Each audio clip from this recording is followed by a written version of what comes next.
Donc, la commune rurale d'Imider englobe 7 villages dont habitaient presque 4000 personnes selon le dernier recensement de 2014. Cette commune-là est nichée au pied du Haut Atlas à 150 km à l'est de Ouarzazate.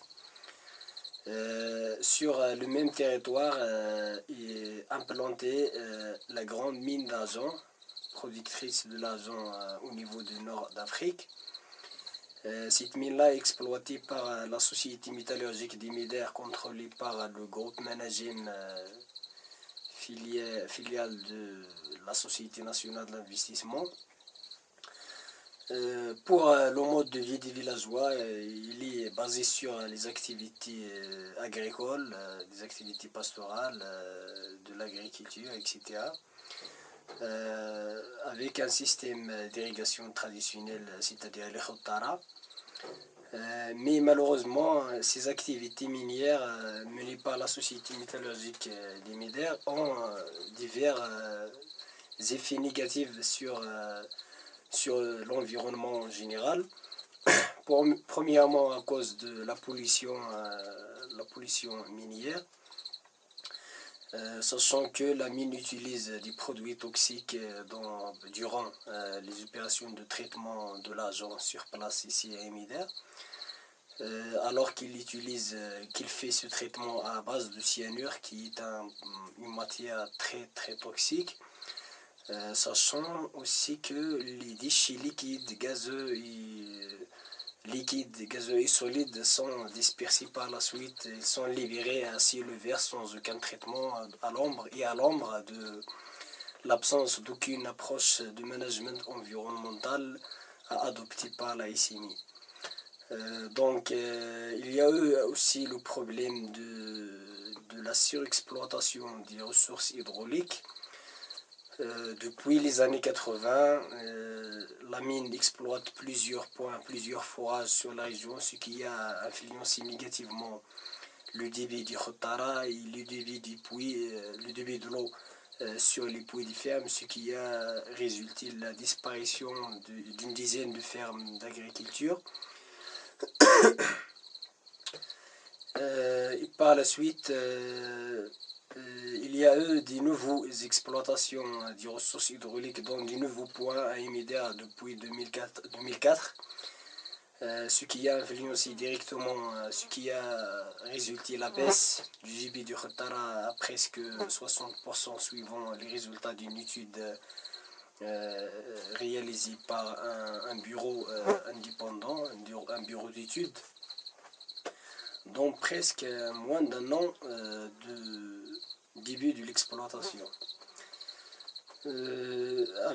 À côté de ces deux problèmes-là, de la sous-exploitation de l'eau et de la pollution, la mine a tué l'économie locale. Elle a tué l'économie locale parce que il a tué l'agriculture, la principale activité source de revenus pour les villageois. Mais malheureusement, il n'a pas fait même une tentation seule de créer des alternatives pour les villageois.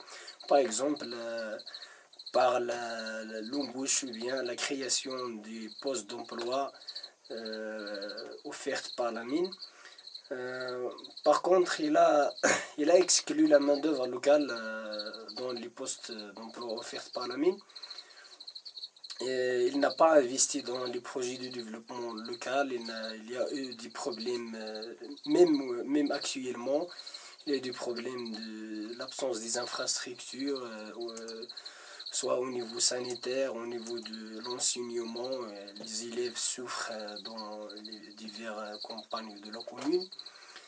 Il y a des problèmes de chômage, malgré l'existence d'un grand projet à la commune, mais il y a encore du chômage parce que la mine a exclu systématiquement la main-d'œuvre locale des emplois offerts par la. Avec cet ensemble de problèmes créés par ces activités minières municiées sur notre territoire, la population locale a sorti plusieurs fois et à travers l'histoire, il a organisé des formes de protestation diverses. Il y avait des sittings, il y avait des manifestations. Toute la population participe. Il y a les enfants, il y a des âgés, des femmes et des garçons aussi. Euh, Depuis 86, il y a eu des protestations aussi en 96, en 2004, en 2010 et depuis 2011 jusqu'à nos jours sous l'encadrement du mouvement nommé sur la voie de 96 par référence à la lutte de 96. Mais malheureusement, on reçoit la même réponse qui est la répression.